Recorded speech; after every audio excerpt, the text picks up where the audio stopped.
Wonderful. So welcome everyone. Before we begin our conversation, I did want to make just a few quick updates for AFP of Central Florida. The first one is we do have our monthly social coming up. It's going to be Tuesday, November 2nd.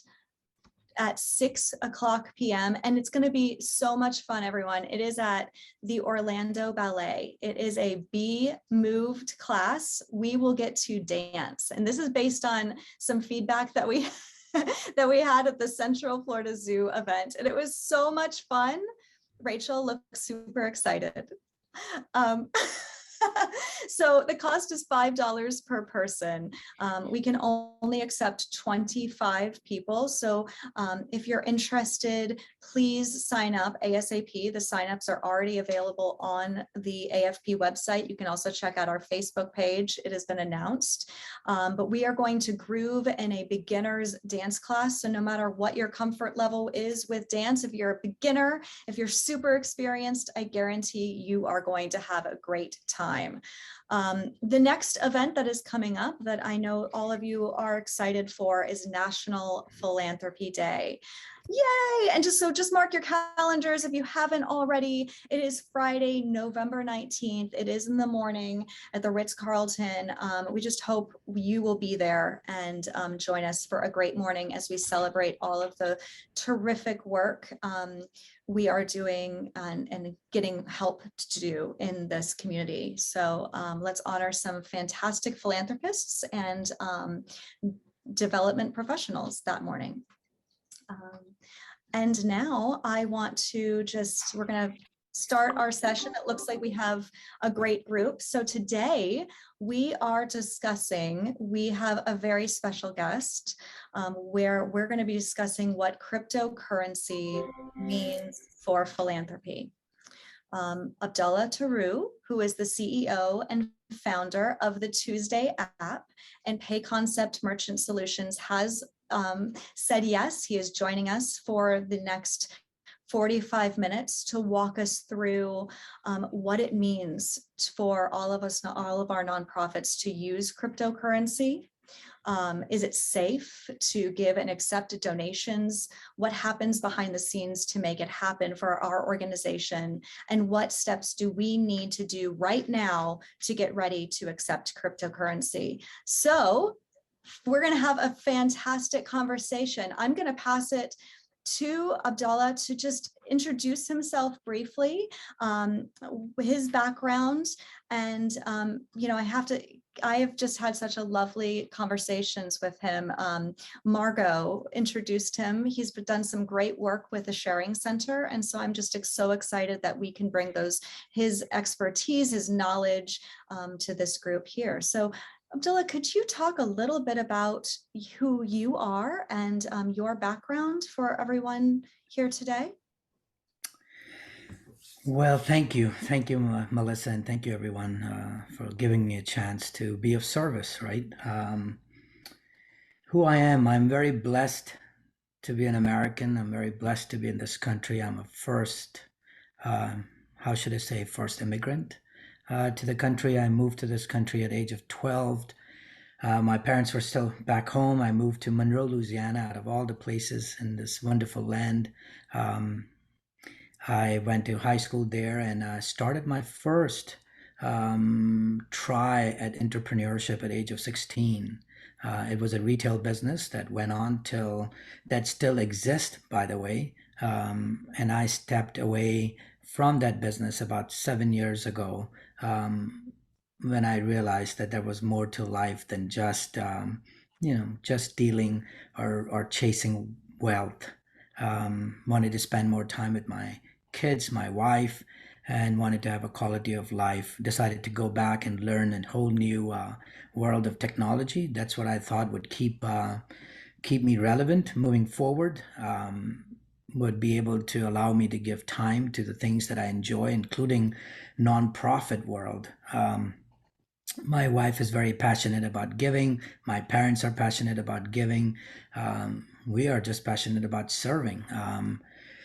So we went ahead and started our fintech company called Pay Concept Merchant Services. had that, took a couple of years to get off the ground.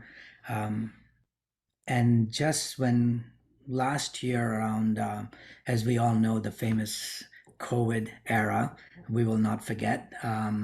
At that time, it seemed to be that some of us had a lot more time on our hands than other because there was no socializing, no traveling, 3 times or 4 times a month out of state. So we decided that it was time on work on our passion, work on our passion project that myself, my daughter, and my wife has been working on for 3 years. And the reason 3 years, as we attend all the meetings for committees and board meetings for nonprofit here regionally and internationally. As I have sat on 6 nonprofit boards at one time. I chair 2 nonprofits currently and sit on multiple boards. Just the frustration of seeing that how limited the nonprofits were as far as the technology that was available to them were limiting them to market themselves outside their own region, to bring in new donor acquisition without spending that 30, without how to have a donor acquisition without spending 32 to 48 cents or 60 cents to a dollar, right? I think we all have gone through those. And that was the reason we were working on this project, and with blessings of not doing much last year, we decided to launch the project. It took 18 months for it to see the daylight, and for last 27 weeks we've been up and running. We have about 21 nonprofits on our platform. We have raised close to about 32,000 in donations cumulative for nonprofits, and we are crossing good 650 app users on our app. And it's just been an amazing experience. It's everything we dreamt about, everything we visioned about how to get smaller and grassroots nonprofit get their share of funds, plus get their share of awareness around the nation, around nationwide, right? It's an app that helps nonprofits reach out to nationwide audiences. So that's where I am. That's how I got into technology. That's how I ended up in this country. And again, thank you for giving me a chance to share my thoughts on something that is going to shake the financial world coming soon. We're so pleased to have you. Thank you for volunteering your time and knowledge to join us today and educate all of us on what we can be doing to get ready to accept cryptocurrency. This will be a back and forth conversation. So, when you're attending today, I encourage you, if questions come up during our conversation, please don't hesitate. Just pop those questions into the chat and we will address them at the end of the conversation. We have about 10-15 minutes that we've earmarked to address your particular concerns or comments or questions. Also, I did want to just be very clear that this conversation is for educational purposes only. The information that we're providing today does not constitute legal or financial advice in any way. That we should never be a substitute for finding an independent legal estate planning or financial advisor before deciding on your best course of action. We're just here to give you information to jumpstart that next conversation. Having said that, I do want to start our call with a brief poll that I'm going to launch around cryptocurrency. So we're super curious. How does your organization accept cryptocurrency today? I'm going to give you a few minutes to respond. It's fun because you can see these responses in real time. So it looks like right now, most of our attendees do not currently accept cryptocurrency. There is one that does accept cryptocurrency through a crypto payments processor. But the majority of us are brand new to crypto, which is great. And I think helps frame our conversation, doesn't it? Cool. And I think, can everyone see Yeah, so great results. I'll share them for everyone to see as well. Terrific. So from there, Abdullah, can you talk a little bit about just let's start from the beginning, right? I think a lot of us don't necessarily, there's a lot of confusion over what is cryptocurrency? What is some of the background? What is the history of it? And how does it work?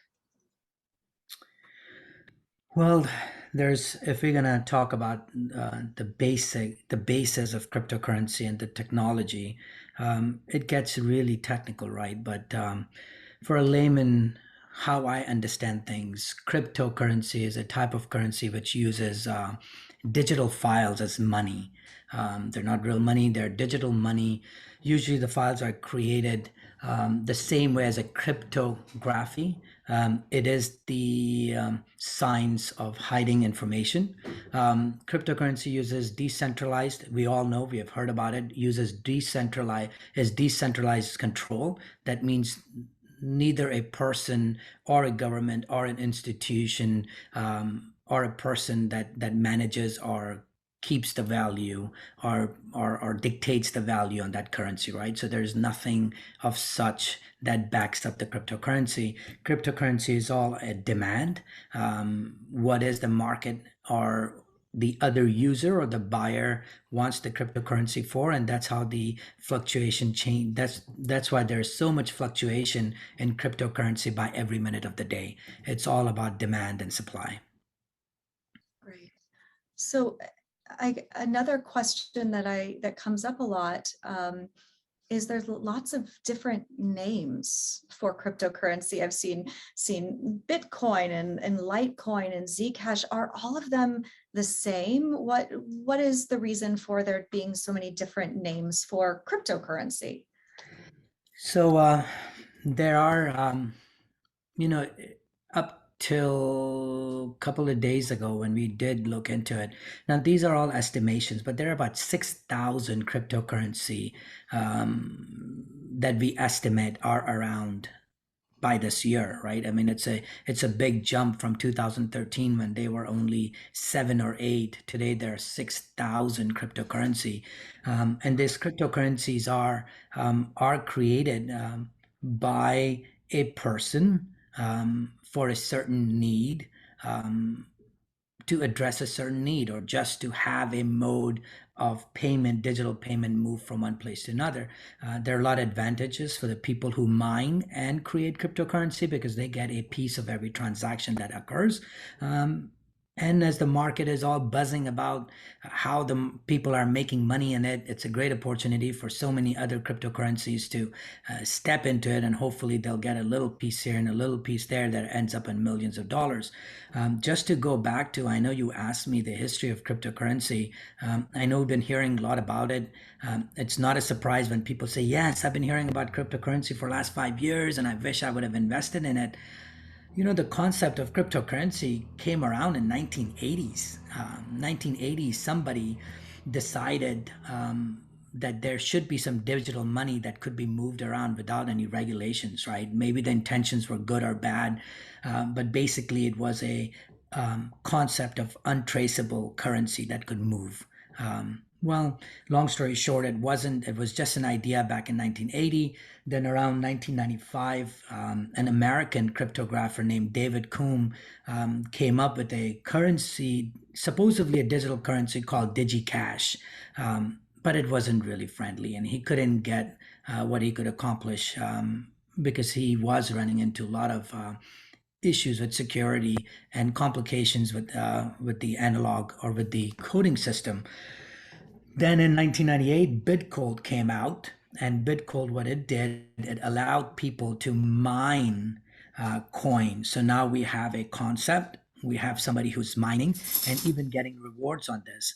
So basically, DigiCash and Bitcoin together created a concept of Bitcoin, right? You could say those two technology ended up refining those two technologies. We ended up with Bitcoins. And would you know that I think around 2010 is when the first value was set on cryptocurrency. I don't think I'm certain 2010 was when the first Bitcoin valuation was set, and somebody paid 10,000 Bitcoins at that time for two pizzas. And when I was researching, because I was curious, comes to find out that the pizza shop was in Florida somewhere. So if that man has those crypto coins, today they would be worth $100 million. The transaction was initiated by somebody in England, but it was paid to somebody in Florida. So it must be $100 million. I hope he has saved his crypto and he's enjoying the rewards now. Hope Um, so. Yes. And by 2011, a lot of rivals or a lot of alternate currencies start coming around. That's where I've seen the growth in crypto world. And today, um, they're estimated at 6,000 different currencies. Um, Phil, I know I promised that we'd ask questions at the end, but since we're talking about specifically different kinds of cryptocurrency, Phil Deal has a question about Bitcoin. And his question is, I understand there is one set amount for Bitcoin that no one can change in the future. Is that true? It is limited. Um, it is a limited amount. Okay. I still have to find out. I still don't know what that amount is. But yes, it is a limited amount on those cryptos. Um, that's what we are known to say, and I think that's really the reason of hype. That's why it's keeping such a great value. But yes, there is limited amount of bitcoins.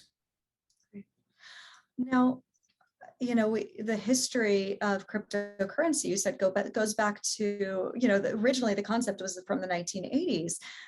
Who is using it now? Who is donating? Who are the users of cryptocurrency? Is there a demographic that is more likely to have cryptocurrency than others?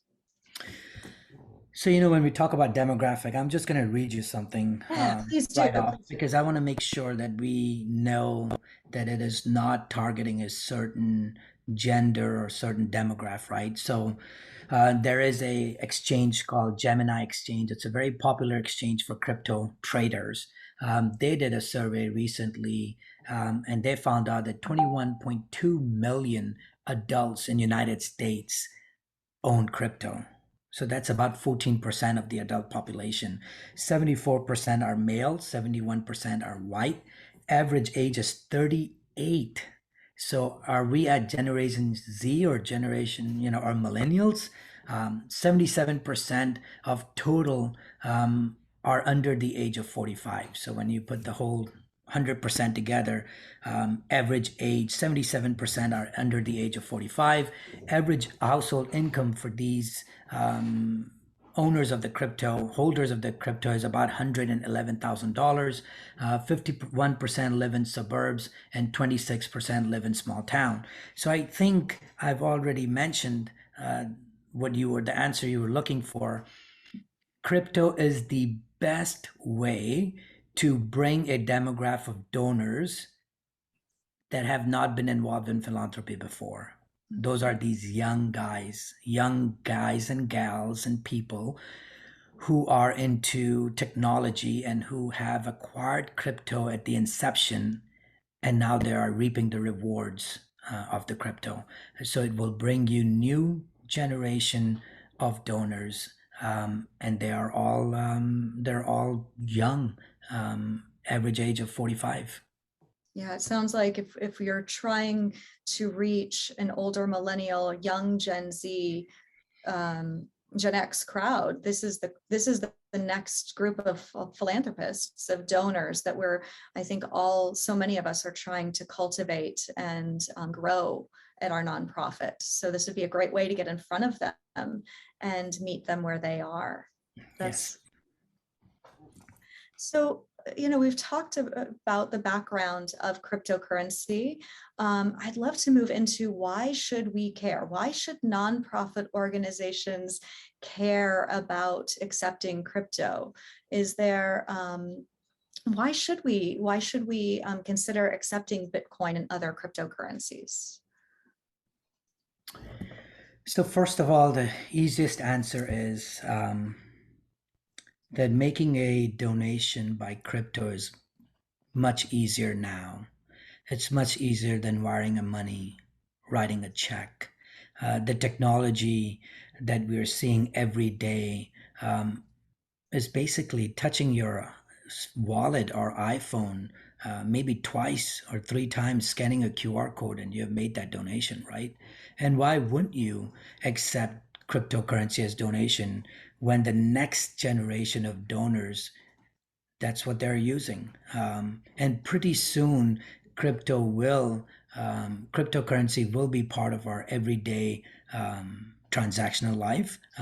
In our payment processing company, we have already started to implement the systems for our jewelers, our car dealers, right? I mean, how easy it is for somebody to come in and say, I'm picking up a watch today, and rather than spending 20,000, I would like to spend 80,000 because I'm not missing any cash out of my bank account. It's just so simple. It's like rewards. The mentality is that if you came in when crypto was at 100, I wish I did, or was at 4,000 or 10,000, today it's at 42 something. There's just so much appreciation that spending that crypto is much easier than writing a check or donation. And these are the people, by the way, these young gens are the people who might not be very much financially liquid in their bank account, but they're sitting on wealth of crypto. They say that if the crypto hits $200,000 anytime soon, up to 40% of new billionaires in this world will be because of cryptocurrency. That's incredible. Wow. And what are some of the advantages? Yes, it's easier for a donor. It sounds like it could be easier for a donor to make a cryptocurrency donation versus writing that check. But what are some of the other benefits to the donor to make a crypto rather than a gift of cash or appreciated securities? Why else could they do it? If I we're think talking to the donor, yeah. this is a great question, right? Simple reason.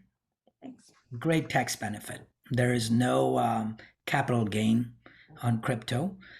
So that means we predict that this year will be a big year for crypto, especially for donation world, right? So think about what happened this year. What happened this year that crypto started down somewhere around 30,000, 25,000, 40,000. Of course, it is back to 45 right now, but it went all the way to 60, right? So the capital gain that people have made during this transition of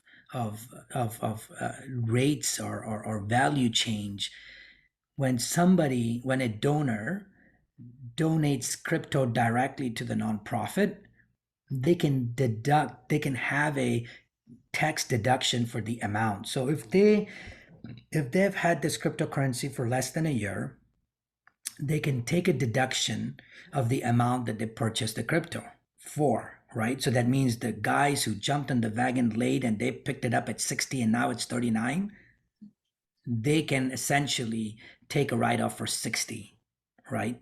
But if you've had this crypto for more than a year, then of course the tax deduction or the write-off would be for the amount, the value of the currency at the time of donation.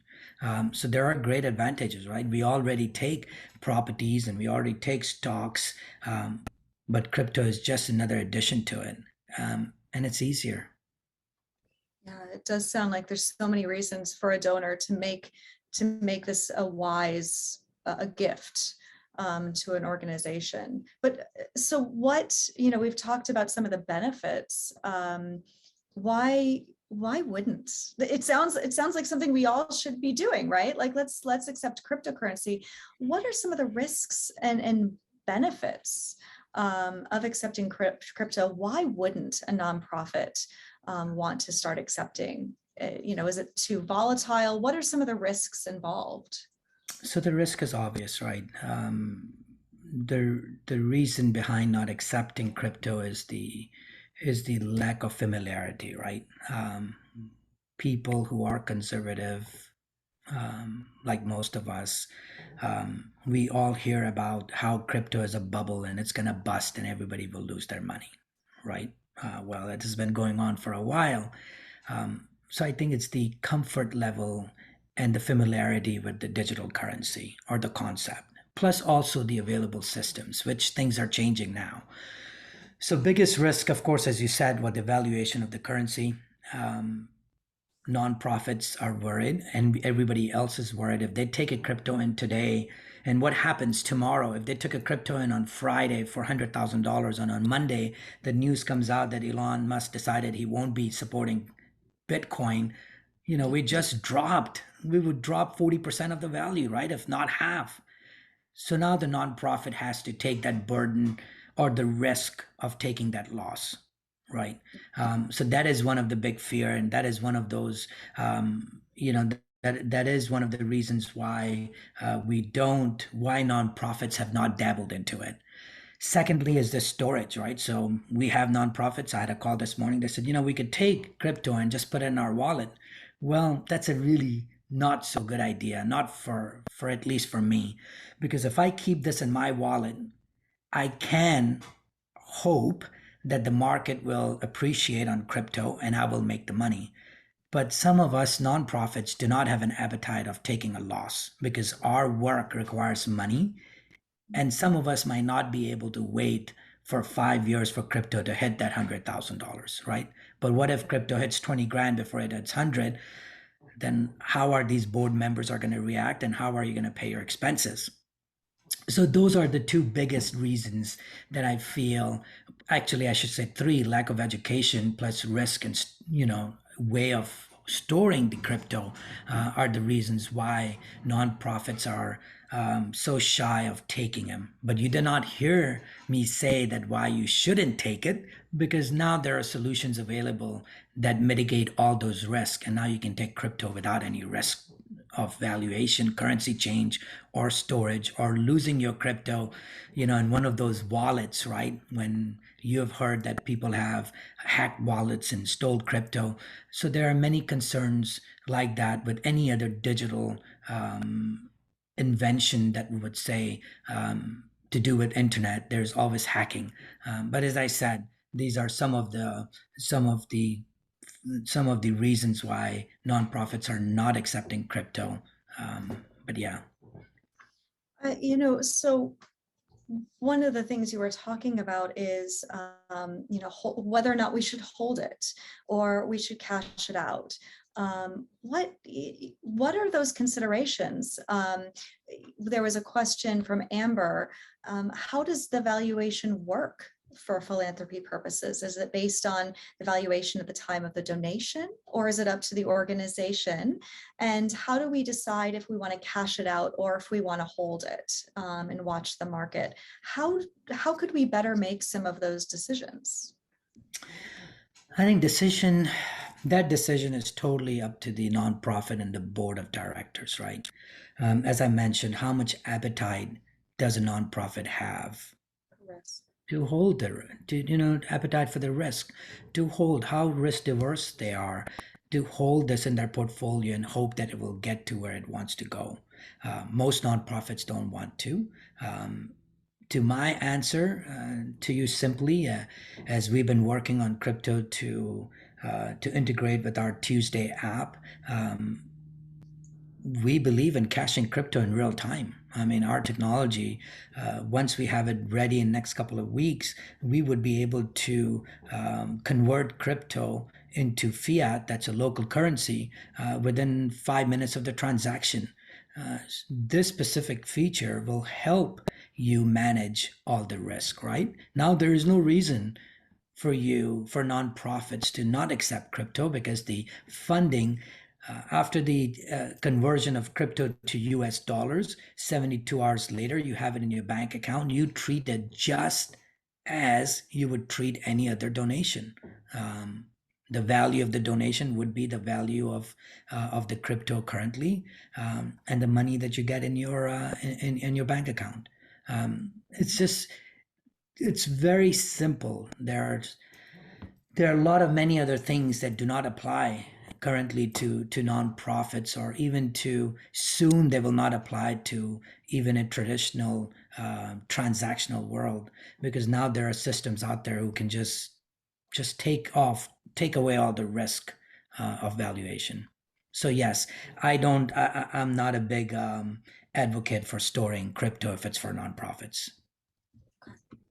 And Phil had a question. You were just talking about converting it to US dollars. How is cryptocurrency actually converted? Like how does that work? So there are multiple exchanges, right? So Coinbase, Gemini, there are many crypto exchanges that do that in the back end, just like you have, the stock market, right? So there's a crypto exchange where the value is set, where the demand is taken into consideration, where the buyer will name its price, and that's how crypto works. So yes, it is done on the exchange in the back end. The systems that you bring in, that's what you have to be careful of, to see what is the extent or the depth or the expertise of the system that you're bringing in that is able to do that, right? Back not too long ago, you would buy crypto, put it in your wallet, and then you would find somebody who was very good at crypto trading, who knew how the complicated world worked.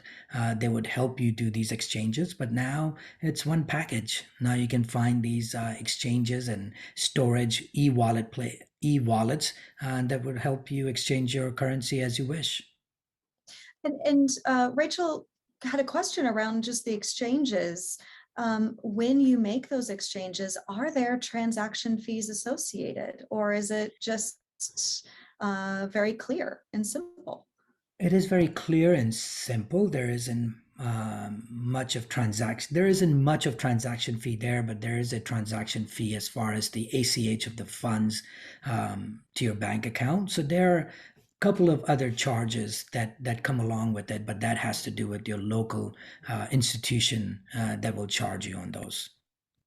So it's not, there are some different fees associated, but it's not like a ton of, like buying a ticket at one price and then there's all these additional, like your plane ticket, and there's not all these additional upcharges that are surprising at the end. Correct. So now there are these processors who are doing it. So it all depends on the exchange and the service that you have. So the exchange that we work with and the platform we are building on will recharge 1.75% for a transaction for a crypto. So yes, to answer Rachel's question, there's always a charge to accept a transaction. It's just like having a credit card payment processing, but cheaper, right? So yes, there is a charge for your transaction, but the exchange in the back end, it depends on the exchange. And if your bank doesn't charge you for ACH, then you're in luck. We had another question, and this is something that I remember hearing about with cryptocurrency a few years ago, and I also heard that it had been solved. But so I want to come to you because you have so much knowledge around cryptocurrency. The question is just talking about the environmental impacts of cryptocurrency.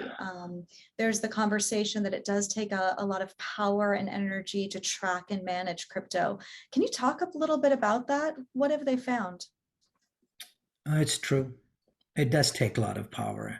It does take a lot of computers. It does take a lot of electric um, to mine these coins, right? Because once the coin isn't transactional, when it is on the blockchain, um, there are common people. There are people who are mining Bitcoins, and whoever gets to that Bitcoin for that certain price gets to mine it and gets to keep a little piece that comes out of it.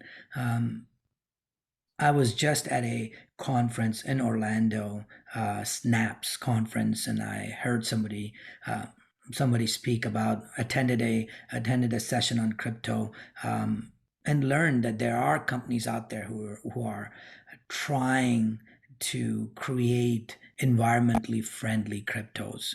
Um, but we haven't seen them much in the market yet. Not that I have come across personally myself. I trade in crypto every so often. I haven't come across crypto or mining process that is environmentally friendly. So unfortunately, yes, at the moment, this is what we have. When we talk about mining, I do have to say that I just think of Snow White and the Seven Dwarfs and the mining. I know it is not the same, but that's what I think of when we talk about this. So did I a couple of years ago. But no, So I'm just and at the beginning. yes, I'm at the so, beginning of my knowledge of crypto as well, obviously.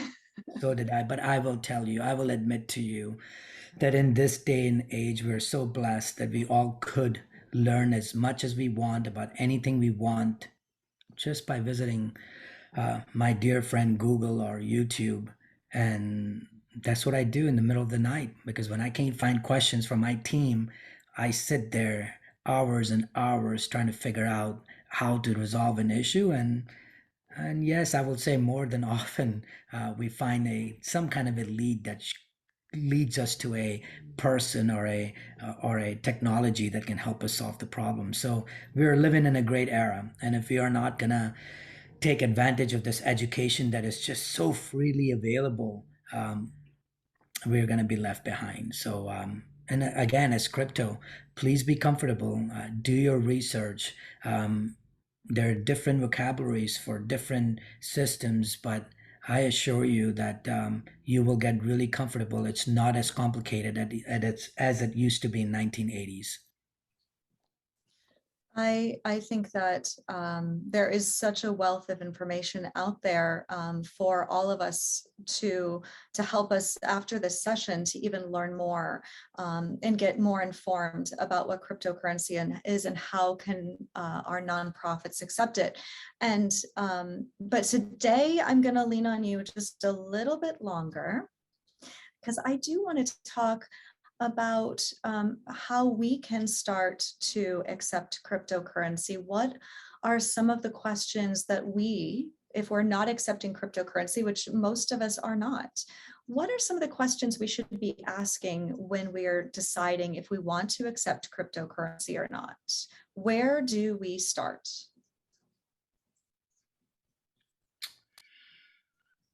So I think you should prepare yourself to start accepting cryptocurrency. That's the number one question I will, We or need to do answer it. I will put to you. Just let's do it, right?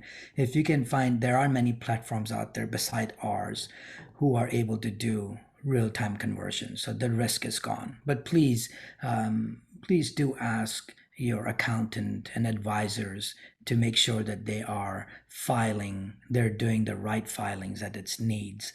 It is similar to any other property donation that you'll be accepting, right? Car, boats, land, stocks, any of those non-cash donations. The questions that you should ask yourself, that we have already gone over the biggest one. Should we immediately liquidate the donation on virtual currency or should we hold them, right? That's the number one question. You have to decide internally on what your risk appetite is and what are you going to do with that crypto, because with that answer, either a nonprofit can go out and create their own digital wallet, or they can go to a payment processor, cryptocurrency processor who can help them convert the currency, so they don't have to go directly to the exchange. They don't have to have a digital wallet. All they need is a banking account routing number where the money is deposited after the crypto is exchanged, right? So that would be the number one thing that I would say. How do you treat virtual currency for accounting purposes? We know that IRS, since 2014, IRS has been clear on virtual currency, that how it should be treated. It should be treated like any other non-cash donation. So we've already we've already accepting those. We know how to put them in our ledger, in our books. And now the only difference is, instead of having something physically in your hand, you are accepting something virtually, but the benefits are exactly the same, right? For donors, benefits are better because of the tax write-offs that they can take. If you do look into a platform that helps you, you go out there and you search for platform. There are many of them out there. Make sure you ask the questions. Are they registered at professional fundraisers? Most of the platforms out there will probably are probably not probably they don't have to be registered as a fundraising professional for fundraisers, because they are like us. We do not hold nonprofits funds into our accounts. We just help facilitate, connect the donor to the nonprofit, and the donations are made directly. So for any reason, it could be many of other reasons, but it's a good question to ask, so you would know that you've already addressed the liability issue if it ever came down to it. Do you accept anonymous donation? Now, this is a tricky one, right? This is a fun topic. Um, do you accept anonymous donations? Nonprofits we do get anonymous donations every so often. We don't like to take cash as an anonymous donation because there is no track. But believe it or not, if somebody pays a Bitcoin as an anonymous donation, Bitcoin is on a blockchain. It can be traced. So it's a myth that a crypto cannot be tracked back to the previous transactions.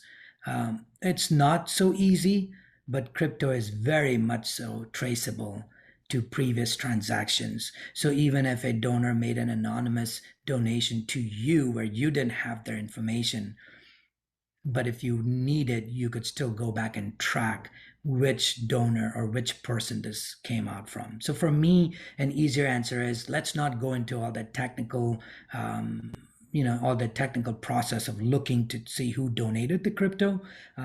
Just make sure it's not anonymous. Donors, when they donate, they want a tax deduction. You need to have their name and address. You need to have all the information that you need to keep it for yourself as well. So just be upfront. Do not have a choice of anonymous donation when you're accepting crypto. That should help you mitigate a lot of your other risk or maybe questions down the road that somebody would come up with. It sounds like part of the first step would be together as a team with the development department, or the leadership department at the nonprofit. They need to look at their gift acceptance policy and really have a clear understanding if they're accepting crypto, to make sure that it's in there. If they decide not to accept crypto, that needs to be in there, because this sounds like this is the way that the future is moving. And also some rules around anonymous donations that in the back end, we do need to understand who the donation is from, but forward facing, we could put them as anonymous in materials in the listing as needed. Those kind of conversations do need to happen to pave the way. Yes. Great. But it sounds like, if you work with a third party payment processor, it's just as easy as a credit card donation. It is. And we know how to do that. Yes, it is. It is very easy. It's very secure now in this day and age. And that just takes away all the barriers that nonprofits of any size were facing, right? Just to tell you the validity of this funds flowing into just one organization, Fidelity, a charity fund, collected $109 million from crypto donations in 2019. And they're already, it's not even Giving Tuesday yet or end of the year yet, and they were at $150 million already this year, right? So money is flowing.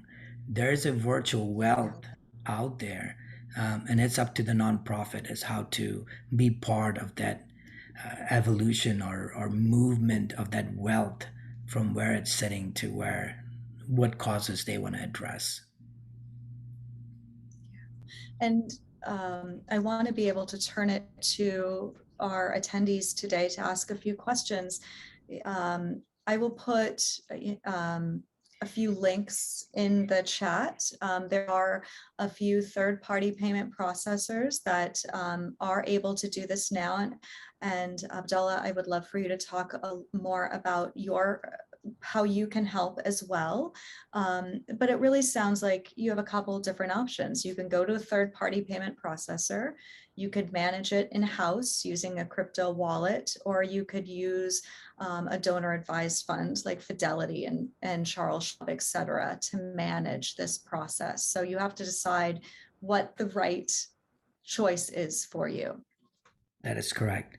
And I think something really important that I would like to touch is donations for donors are deductible, are tax write-off, and the way they don't have to pay capital gain taxes on their income um, is if the donation is made in crypto.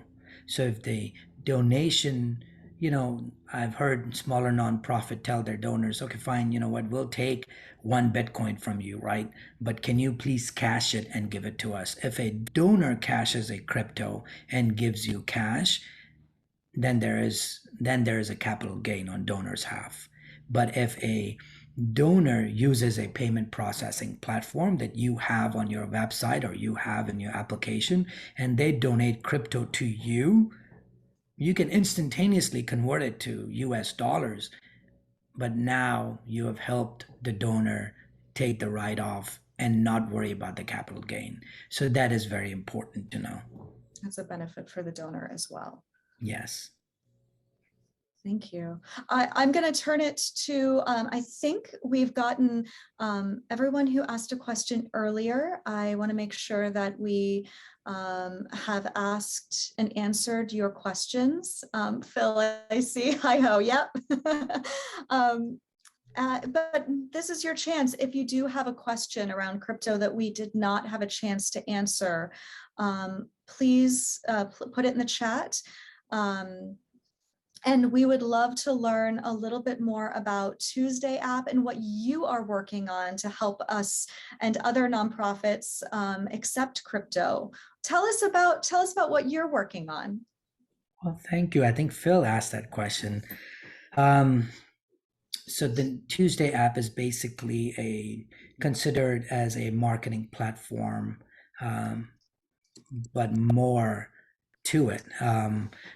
Tuesday platform was created to help smaller nonprofits, smaller grassroots nonprofits reach out to national donor base, right? So we all know that according to the US statistics, 95% of a database of any given nonprofit is dormant. It's not active. Only 5% of the people on that database show up on the game day, right? So what do you do with that 5%? And with that thought in mind, we wanted to create a platform where nonprofits are able to use a platform and market their silent auctions, their donation campaigns on our platform. And that accumulative crowd of donors that are joining Tuesday.App, if they were not interested in a nonprofit that invited them, but they are interested in a cause that they might see on the app. So we have already seen that this app has done some great miracles where smaller nonprofits out of Tennessee have now acquired funds and true donor acquisitions out of Illinois, Utah, California. And these are the people that were never on their list before. And that's the money that they would have never touched or never bring in. But now with this app, they are able to reach out to national audience. This app allows app users to connect with nonprofits who are supporting the cause that is close to their heart, right? So it's a double-sided app.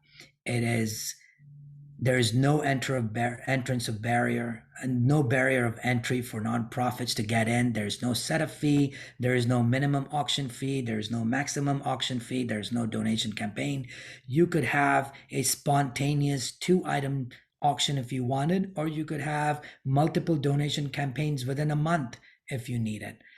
Our goal is this is a family sustainable project. Our goal was to make sure that with how things have changed through last year and everything has moved digital, our goal is to make sure that these nonprofits are on top of their game. They have a technology where they can actually bring in new acquisition, new donations, and increase their brand or brand awareness around the country. We believe just like every product has a buyer, we believe every cause has a supporter. And why not? Why not search? Why not bring in a supporter that will be truly dedicated to you rather than donors who are just came through one of your events, but they are supporting at a nonprofit. I do want to bring this to our attention that we are so fortunate to be in this country.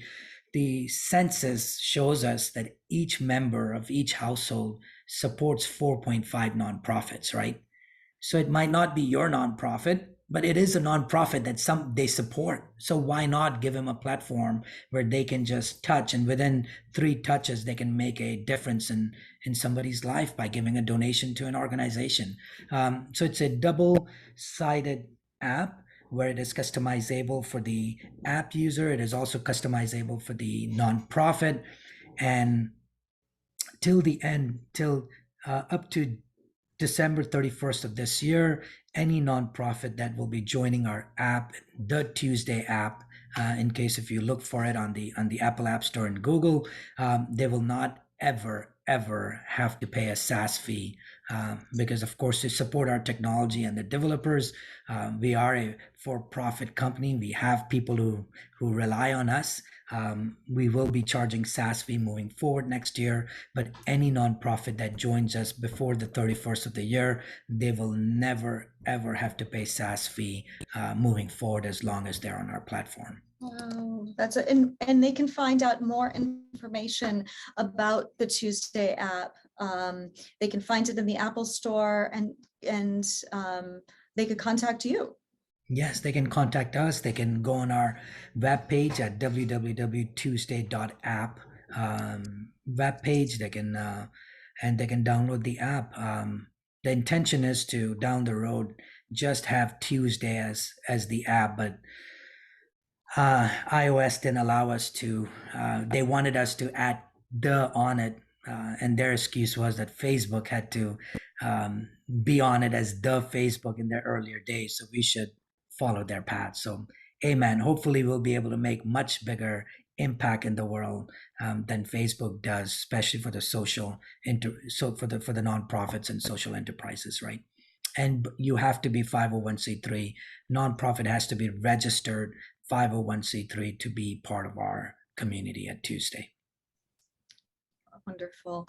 Well, we will follow up with information about the Tuesday app and about all the great work that Abdullah Tharoo is doing for our nonprofits, both locally and nationally, to help increase awareness, brand awareness, and support for the work that we do every single day. So that will come out. We also will send out the link to today's fantastic conversation on cryptocurrency. And I just want to say thank you so very much for sharing your time and your knowledge and such great information with every single one of us. We are just so grateful for you. And I see that the chat is going wild. So thank you so very much for sharing your time. Thank you for the blessing. I truly feel that I did a good deed for today, and this is just a fuel to much more things to happen. So thank you for the blessing of helping me give back to the community. I appreciate it. Thank you. We're so pleased to have you, and we can't wait to follow up and learn more about everything that you're doing. Before we end today's call, we have just one quick minute. I do just want to remind everyone that our next event for AFP Central Florida is our AFP Social Be Moved dance class at the Orlando Ballet on Tuesday, November 2nd at 6:00 p.m. I hope to see everyone there. Let's put our dance shoes on. We'll have a lot of fun. Until then, thank you so much. I hope you have a fantastic week. And thank you again for joining us and for moderating this conversation with us, Abdullah. It was really, really great to have you here. Thank you. Thank you. Thank Blessings you to all. Thanks. Goodbye. Bye.